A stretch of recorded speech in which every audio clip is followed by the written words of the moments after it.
Halo sahabat Batas Kisah, apa kabar kalian semua? Semoga kita semua selalu diberikan kesehatan dan rezeki yang berlimpah.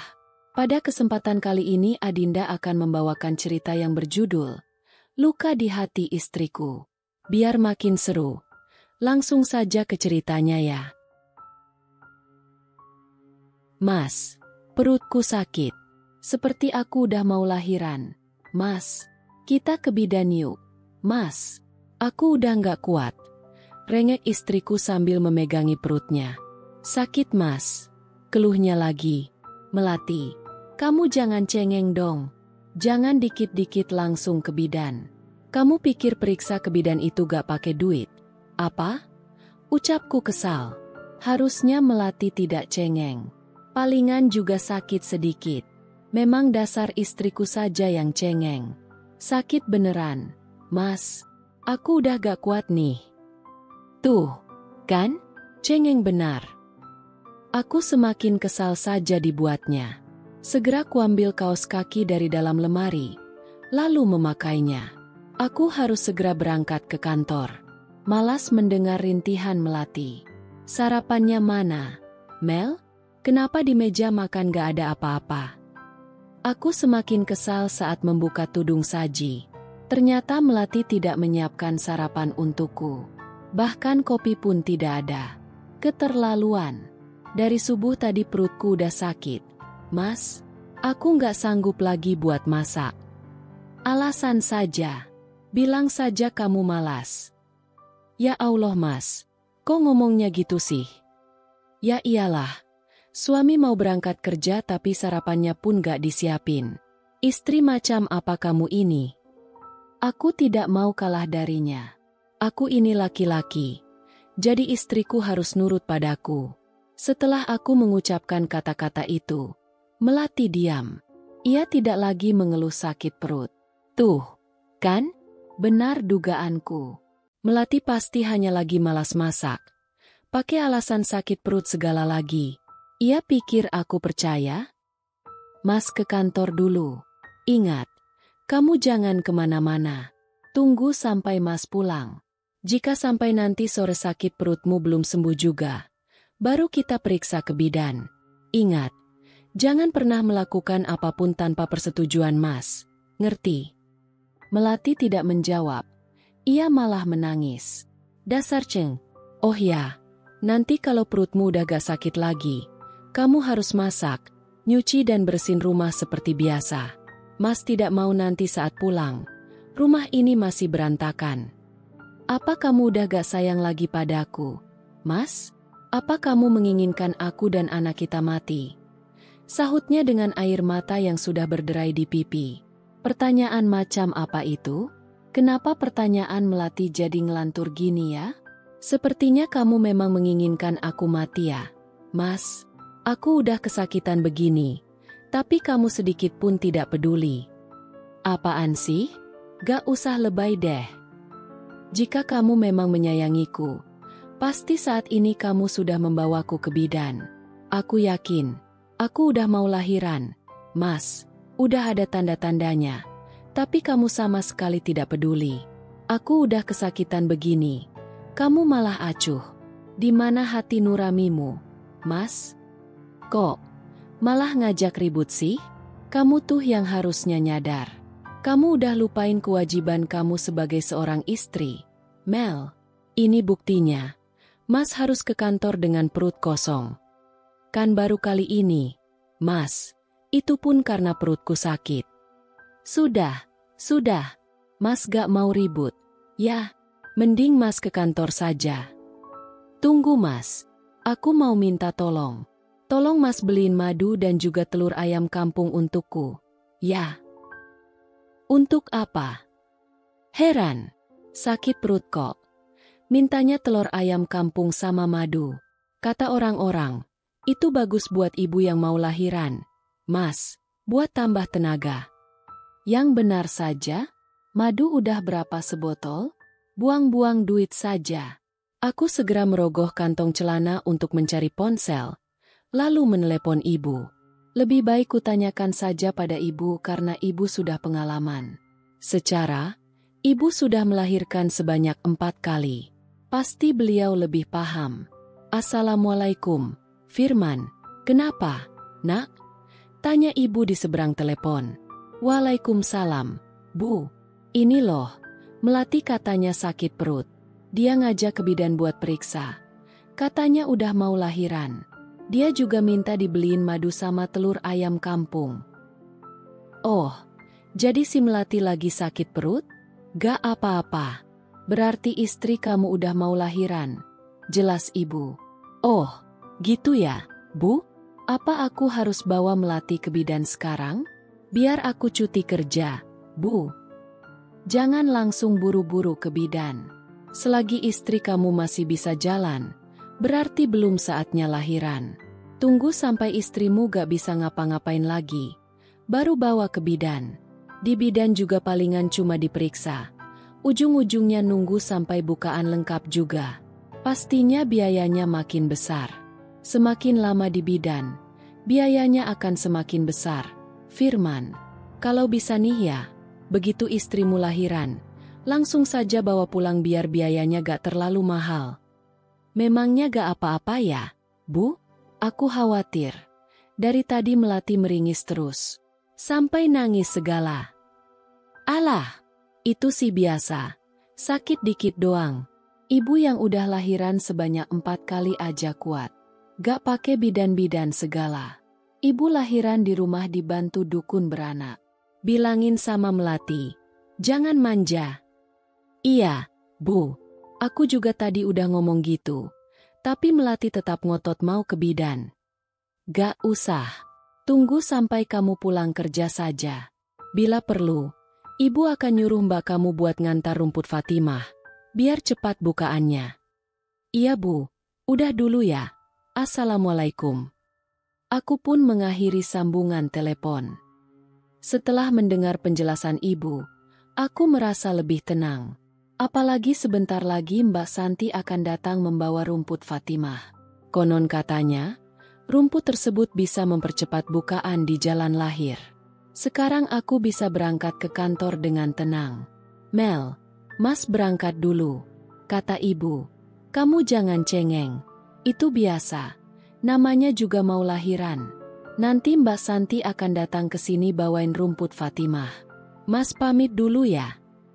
Madu sama telur ayam kampungnya gimana? Mas, aku nggak butuh rumput Fatimah. Sekarang yang aku butuhkan madu sama telur ayam kampung itu. Mas, nanti saja. Mas takut telat nih. Perlengkapan bayinya gimana? Mas, aku udah minta sama Mas dari jauh-jauh hari. Tapi Mas nggak mau beliin sampai sekarang. Gampang, punya Mbak Santi kan ada. Nanti biar Mas yang minta. Di sana juga gak dipakai lagi. Anak Mbak Santi udah setahun lebih. Daripada buang-buang uang, toh, pakainya juga cuma sebentar. Tak ada sahutan dari Melati. Melati berbaring miring ke kiri, memunggungiku. Biarlah, lebih baik aku berangkat sekarang saja. Lagian aku belum sarapan. Aku mana bisa ngantor dengan perut kosong.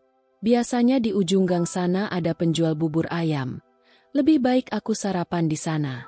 Mel, jangan lupa kunci pintunya. Mas pergi. Ya, assalamualaikum. Tetap tidak ada jawaban. Apa mungkin Melati tidur lagi ya? Memang benar-benar pemalas. Firman, gimana keadaan istri lo? Bukannya Melati akan lahiran bulan ini? Tanya Hardi, rekan kerjaku. Ngapain lo nanya-nanya kabar istri gue? Jujur saja, aku tidak suka jika lelaki lain menaruh perhatian pada istriku. Salah? Gak boleh? Ya pingin tahu aja. Pasti nanti anak kalian cantik atau ganteng kalau udah lahir. Ah, gue gak sabar. Pingin lihat. Ya iyalah, pasti mirip gue. Kepedean lo jadi orang. Pasti mirip Melati lah. Jangan mirip lo deh. Lo kan jelek. Kurang asem. Lo. Aku menatapnya dengan tatapan tajam. Ngomong-ngomong, calon anak kalian jenis kelaminnya apa, bro? Tanya Hardi lagi. Gak tahu. Masa sih? Gak tahu? Memangnya lo gak pernah ngajak Melati USG? Gak. Buang-buang duit. Pelit banget sih jadi suami. Apa lo gak pengen lihat perkembangan anak lo di dalam kandungan? Apaan sih? Dari tadi nanya-nanya mulu? Jangankan USG, periksa ke bidan aja gak pernah. Gue gak mau buang-buang duit buat hal yang gak penting. Yang jelas istri gue baik-baik aja dan sehat-sehat aja. Parah lo.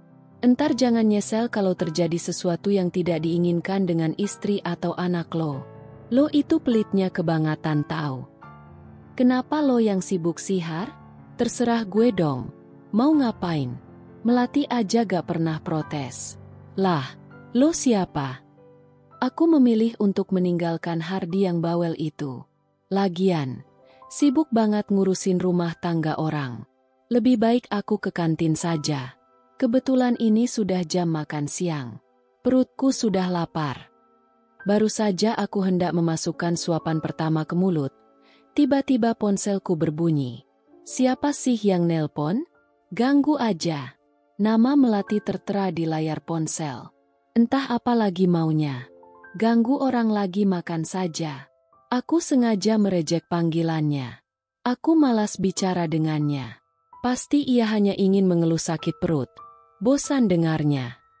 Berulang kali Melati meneleponku, tapi aku tidak mau mengangkatnya. Biarkan saja.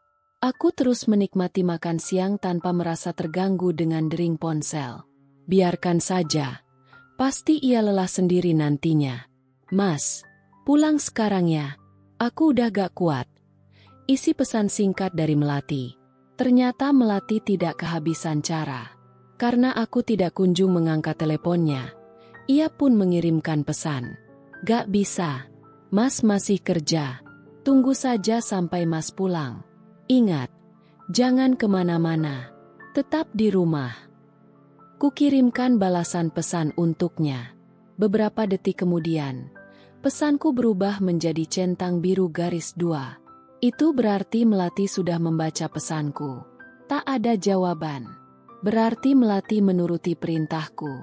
Memang seharusnya seperti itu. Jadi istri harus nurut apa kata suami. Setelah menghabiskan makan siang, aku pun kembali ke meja kerjaku. Melanjutkan pekerjaan yang tadi sempat tertunda.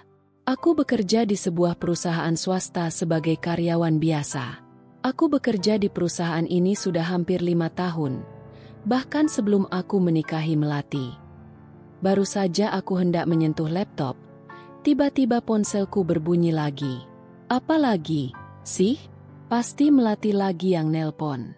Tuh, kan benar? Kenapa lagi Mel? Tanyaku kesal.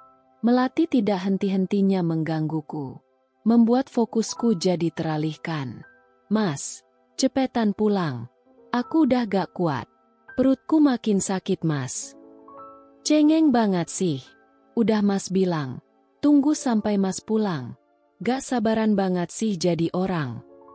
Aku meninggikan nada bicara, tanpa sadar kalau saat ini aku sedang berada di kantor. Astaga, ternyata semua mata kini tertuju padaku. Ini semua gara-gara Melati. Aku jadi malu jadinya.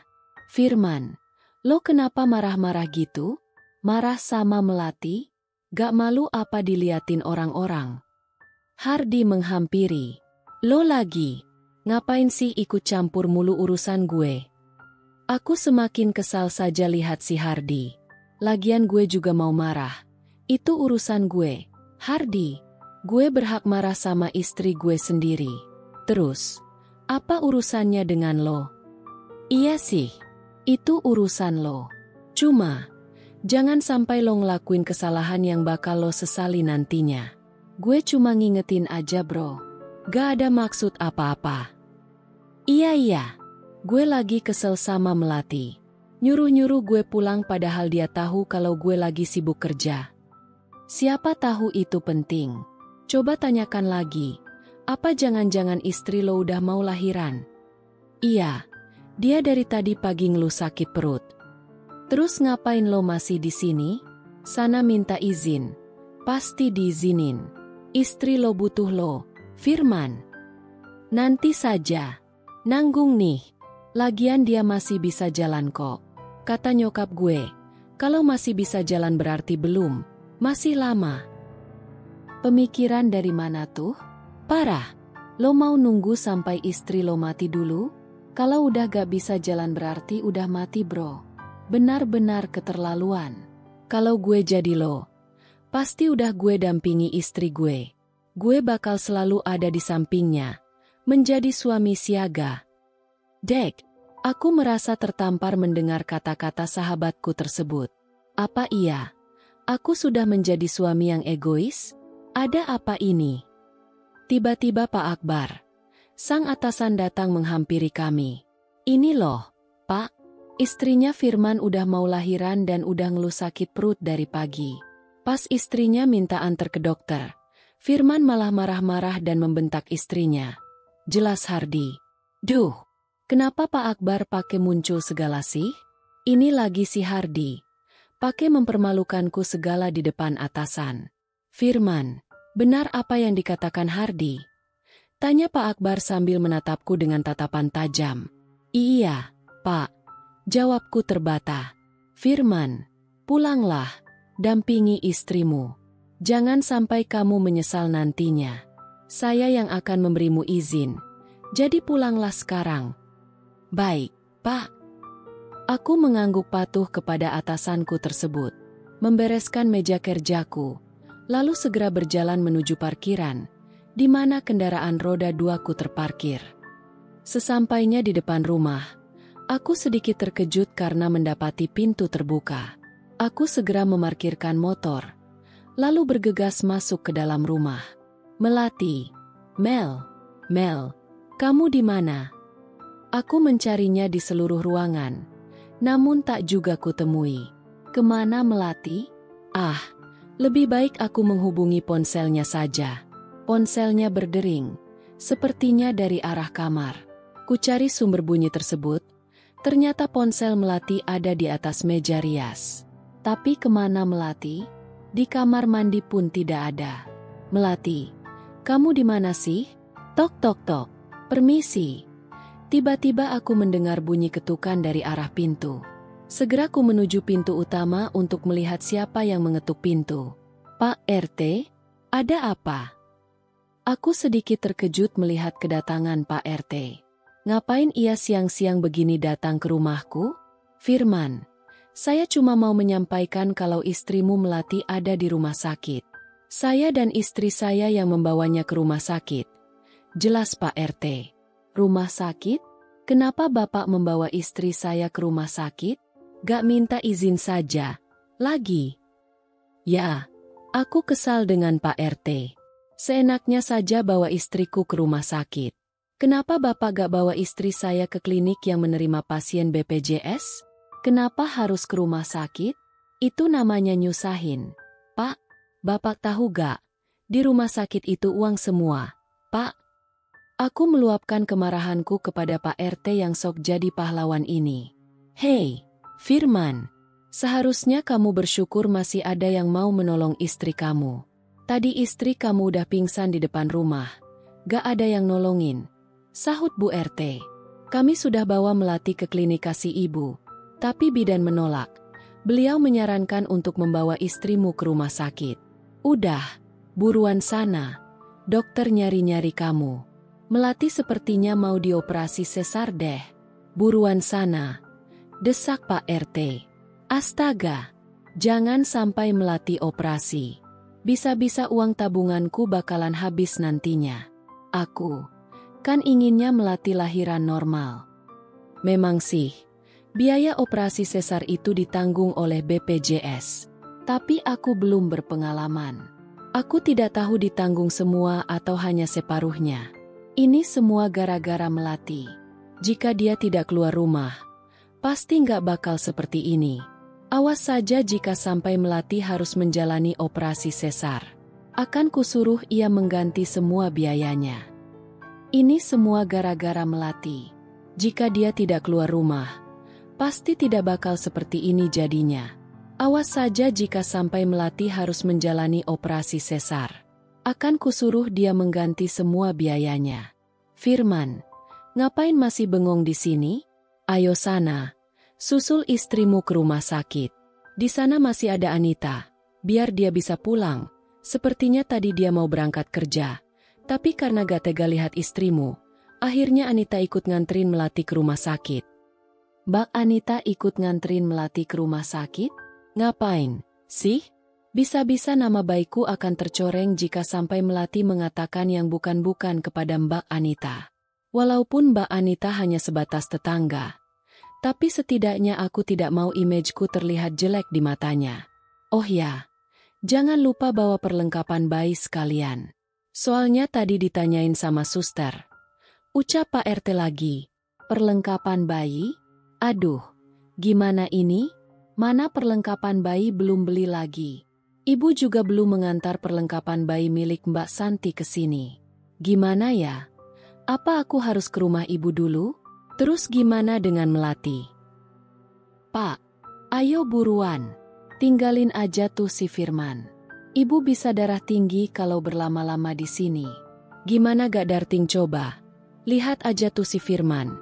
Dari tadi sudah dikasih tahu kalau istrinya di rumah sakit. Masih santai aja di sini. Ya udah yuk. Pak, ayo. Bu RT menarik tangan suaminya agar secepatnya masuk ke dalam mobil. Pergi sana. Aku juga lama-lama eneg lihat muka kalian. Apalagi wajah Bu RT yang sombong itu. Pingin tak lempar aja tuh wajah pakai kulit durian. Biar hancur sekalian. Sayangnya aku hanya bisa membatin sambil menatap mobil Pak RT yang perlahan meninggalkan halaman rumahku. Sekarang apa yang harus aku lakukan? Ya? Apa aku harus menyusul Melati ke rumah sakit? Lebih baik aku telepon ibu saja. Minta pendapat beliau. Halo, assalamualaikum. Sapa ibu di seberang telepon. Waalaikumsalam, Bu. Kenapa, Firman? Ini, Bu, Melati sekarang ada di rumah sakit. Aku harus gimana, Bu? Lah, kok bisa? Bukannya kamu sudah mengatakan padanya agar menunggumu sampai pulang kerja? Iya, Bu. Aku aja baru pulang karena disuruh pulang cepat sama atasan. Pas aku pulang Melati udah gak ada di rumah. Pak RT yang ngasih tahu karena beliau yang membawa Melati ke rumah sakit. Pantas saja. Pas tadi Mbak Santi ke rumah kalian buat ngantar rumput Fatimah. Melati gak ada. Iya, Bu. Tadi Pak RT menemukan Melati pingsan di teras. Makanya langsung dibawa ke rumah sakit. Gawat. Buruan susul Melati ke rumah sakit. Jangan sampai Melati operasi sesar. Ingat, jangan kasih izin untuk tindakan operasi. Kamu harus bersikeras kalau istri kamu bisa lahiran normal. Iya, Bu. Tapi gimana dengan perlengkapan bayinya? Melati kan belum beli apa-apa, Bu. Gini aja, kamu duluan aja ke rumah sakit. Nanti ibu sama Mbak Santi nyusul sekalian bawa perlengkapannya bayinya. Baik, Bu. Kita ketemu di sana ya. Assalamualaikum. Sesampainya di rumah sakit, kulihat Melati sedang berbaring lemah di atas tempat tidur pasien sambil memegangi perutnya. Wajahnya terlihat pucat sekali. Kenapa wajahnya bisa sepucat ini? Ya?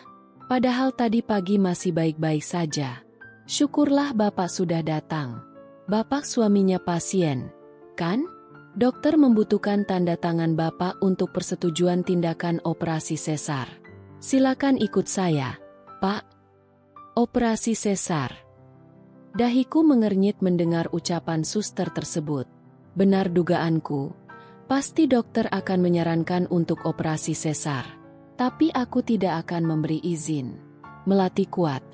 Aku yakin ia bisa lahiran normal. Iya, Pak. Ayo, ikut saya untuk menandatangani surat perjanjiannya. Desaknya, sedikit memaksa. Saya tidak bersedia. Saya ingin istri saya melakukan persalinan normal, bukan dengan jalan operasi sesar, sus. Tapi keadaan istri Bapak sudah semakin lemah. Air ketubannya sudah pecah. Detak jantung janin juga sudah mulai berkurang. Suster tersebut meninggikan nada bicaranya. Melati tiba-tiba membuka matanya. Ia kemudian menoleh ke arahku. Aku menangkap ada yang beda dari cara Melati menatapku. Tapi aku tidak mempedulikannya saat ini. Biarkan saja. Melati, kamu harus bisa lahiran normal. Kamu pasti bisa. Aku menggenggam tangannya, berusaha menguatkannya. Namun Melati menarik tangannya dengan pelan. Membuang pandangan tanpa berucap sepatah kata pun. Melati, kamu harus semangat. Kamu pasti bisa. Mas yakin kamu bisa menjadi ibu yang hebat. Dan Mas ingin kamu lahiran normal. Suster, lirih Melati. Melati tak menghiraukan ucapanku. Ia malah memanggil suster. Kenapa, Bu? Butuh sesuatu? Tanya suster dengan ramah. Sus, biar saya yang menandatanganinya. Tidak usah minta persetujuan pada suami saya. Dia tidak akan mau. Saya udah nggak kuat lagi. Sus, tolong lakukan saja yang terbaik. Melati, kok kamu ngomongnya gitu sih? Suster, saya mohon, tolong lakukan saja operasinya. Saya udah nggak kuat nahan sakit. Saya ikhlas jika terjadi sesuatu dengan saya. Jika seandainya saya meninggal dan bayi saya selamat, tolong titipkan bayi saya ke panti asuhannya, Sus. Karena saya tahu, ayahnya tidak pernah menyayanginya. Ucapan Melati tersebut membuat hatiku seperti disayat-sayat. Ya, aku memang tidak menginginkan bayi itu karena aku belum siap punya anak. Aku pernah menyuruh Melati untuk menggugurkan janinnya namun Melati bersikeras mempertahankan janinnya. Melati, sayang, jangan ngomong seperti itu. Mas sayang padamu dan juga bayi kita. Mas akan menandatangani surat persetujuan tersebut. Tanpa terasa, bulir bening sudah menetes dari sudut mataku. Jujur, ada sedikit rasa bersalah di hatiku karena telah mengabaikannya. Suster, saya siap menandatanganinya. Baik, Pak, mari ikut saya. Melati, Mas tinggal sebentar, ya.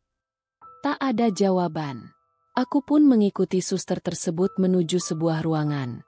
Setelah berbincang sebentar, aku pun membubuhkan tanda tanganku di atas surat perjanjian tersebut.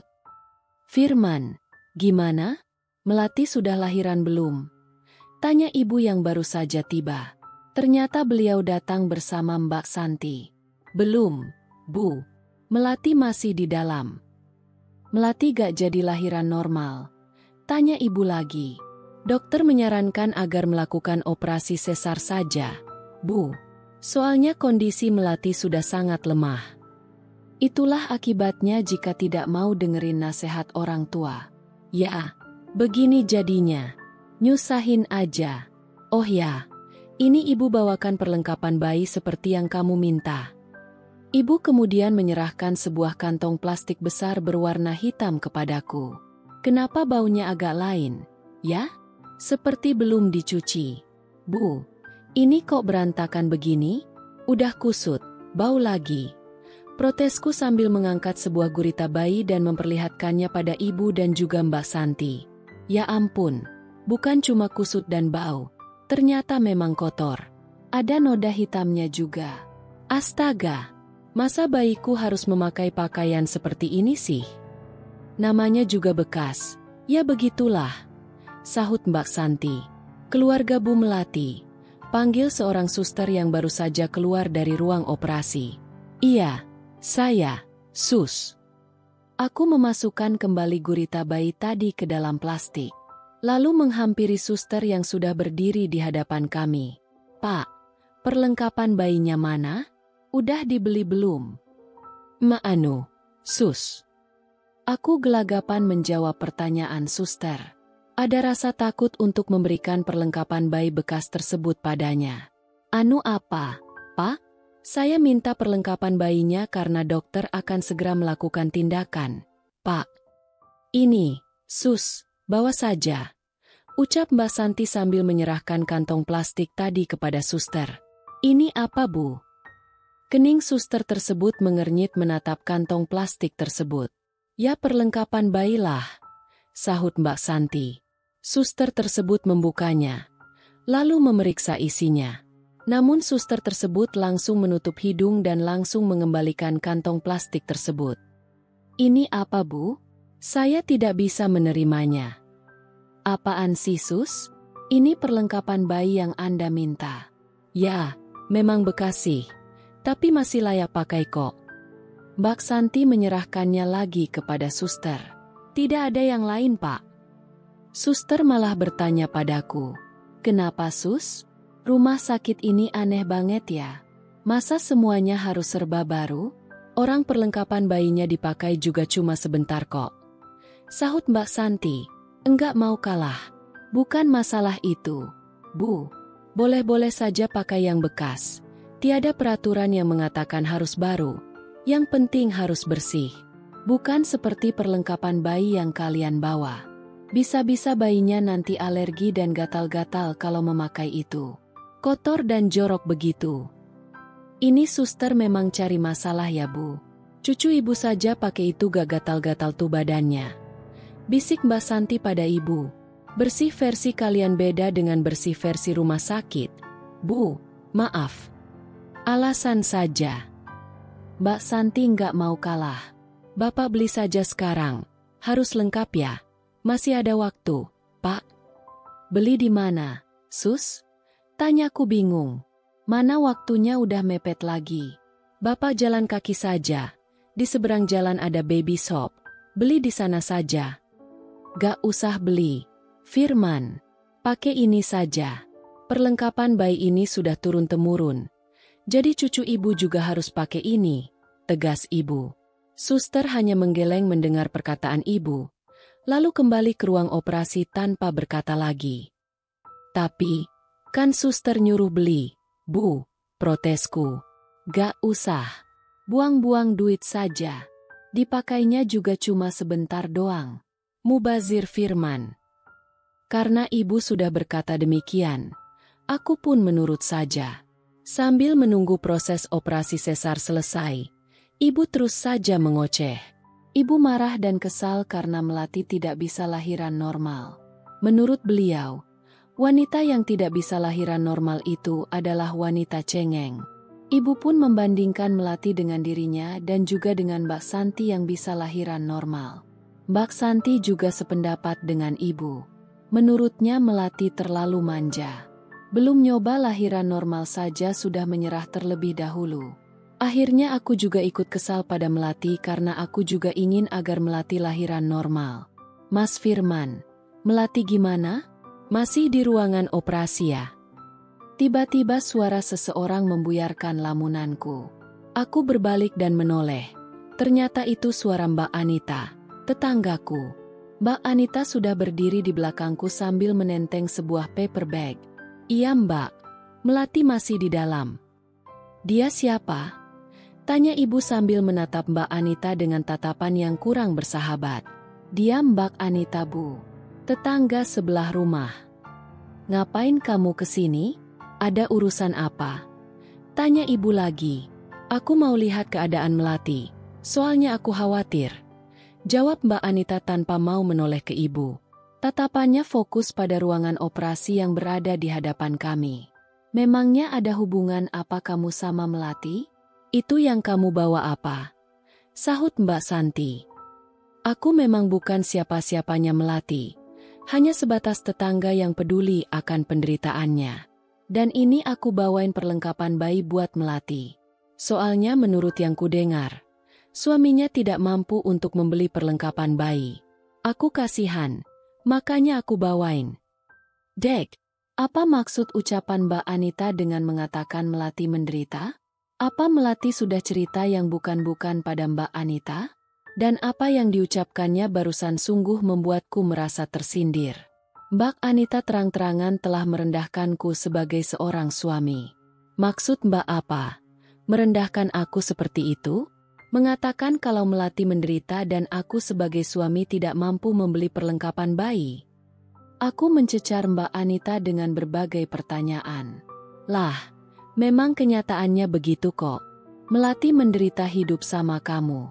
Gak pernah dikasih duit lebih. Selalu pas-pasan. Tiap hari Melati hanya makan pakai kuah sayur. Sedangkan kamu harus dimasakin ayam atau ikan. Pokoknya makanan yang enak-enak lah. Dan soal perlengkapan bayi, aku dengar sendiri saat kalian bicara dengan suster. Kalian mau memakaikan perlengkapan bayi yang sudah tidak layak pakai pada bayinya Melati. Aku tidak mau hal itu terjadi. Makanya aku beli sendiri. Keterlaluan. Sombong sekali Mbak Anita ini.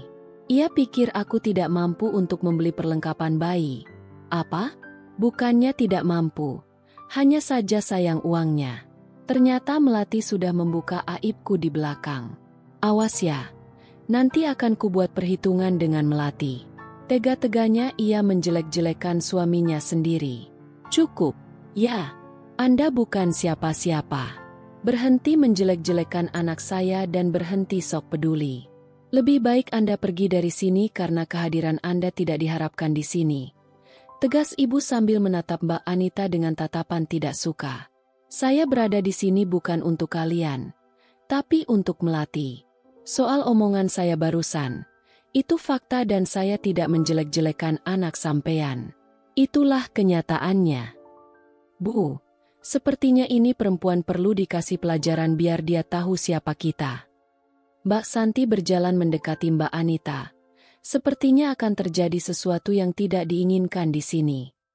Ya ampun, kenapa malah seperti ini sih? Keluarga Bu Melati. Tiba-tiba pintu ruang operasi terbuka. Lalu muncullah seorang suster dan dokter dari dalam. Di belakangnya dokter juga ikutan keluar dari ruangan operasi. Iya. Sus, gimana keadaan Melati? Apa sudah lahiran? Mbak Anita berjalan melewatiku, menghampiri suster tersebut. Oh ya, Sus, ini perlengkapan bayi yang suster minta. Mbak Anita memberikan paper bag tersebut kepada suster. Mbak Anita, minggir. Aku mau bicara dengan suster. Aku tak terpaksa mendorong tubuh Mbak Anita karena ia menghalangiku berbicara dengan suster. Sus, gimana keadaan istri saya? Mas Firman kasar banget sih. Pantas saja tubuh Melati kurus. Rupanya selain pelit, suaminya juga kasar. Tuding Mbak Anita. Jika tidak ingat ini sedang berada di rumah sakit, pasti aku sudah membuat perhitungan dengan Mbak Anita. Sus, gimana istri saya? Aku kembali bertanya. Biar dokter saja yang menjelaskan. Jawab suster tersebut, membuat aku semakin khawatir. Bu Melati baik-baik saja, hanya saja terjadi sesuatu dengan bayinya. Jelas Pak Dokter, terjadi sesuatu? Apa bayiku kenapa-kenapa? Bayinya kenapa, Dok? Mbak Anita mendesak dokter tersebut untuk menjelaskan. Mohon maaf, bayinya tidak selamat. Maksud dokter, bayinya Melati meninggal. Mbak Anita kembali bertanya. Iya, Bu. Kami sudah berusaha semaksimal mungkin. Namun takdir berkata lain. Jawab dokter singkat. Dokter kemudian kembali masuk ke dalam ruangan. Disusul oleh suster setelah menerima paper bag yang diberikan Mbak Anita. Aku menggeleng pelan. Tidak percaya dengan apa yang dikatakan suster. Seketika lututku terasa lemas. Rasanya kedua kakiku tidak mampu lagi menopang berat tubuhku. Biarin saja, Firman. Gak usah sedih gitu. Ibu yakin, kamu pasti bisa punya anak lagi. Ibu mengelus punggungku, berusaha menguatkanku. Ini pasti gara-gara si Melati nih. Pasti gak benar jagain kandungannya selama hamil. Jadinya seperti ini. Udah ngeluarin biaya besar untuk biaya operasi sesar. Malah bayinya gak bisa diselamatkan. Sahut Mbak Santi. Kalian tega ya? Kalian sama sekali gak punya hati nurani. Seharusnya kalian itu jangan nyalahin Melati atas kejadian ini. Salahin tuh si Firman. Ini semua salahnya Firman. Coba saja Firman mengantar Melati ke rumah sakit tepat waktu. Pasti bayinya masih bisa tertolong. Hei Mbak Anita. Mbak jangan nyalahin aku terus-menerus dong. Mbak itu terlalu ikut campur. Padahal Mbak bukan siapa-siapa. Lebih baik Mbak pergi saja dari sini. Jangan sampai aku kehilangan kesabaran. Mbak, jangan salahkan jika aku nanti hilaf dan sampai menyakiti Mbak.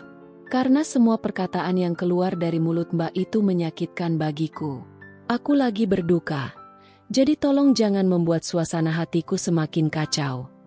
Akhirnya aku meluapkan kemarahanku kepada Mbak Anita. Tahu tuh, pergi sana. Mbak Santi mendorong tubuh Mbak Anita.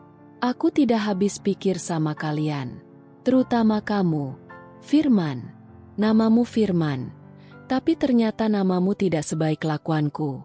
Selama ini kamu sudah menjadi suami yang jahat. Sekarang aku mau nanya. Apa kamu pernah mengajak Melati periksa kandungan selama kehamilan? Apa kamu pernah memberikan makanan yang bergizi atau susu hamil kepada Melati selama mengandung? Hah? Apa kamu peduli saat Melati mengeluh sakit perut? Apa kamu bersedia mengantar Melati ke klinik saat dia mengatakan sudah tidak kuat? Di mana kamu saat istrimu membutuhkanmu? Harusnya kamu ngaca, Firman. Aku seperti tertampar mendengar ucapan Mbak Anita.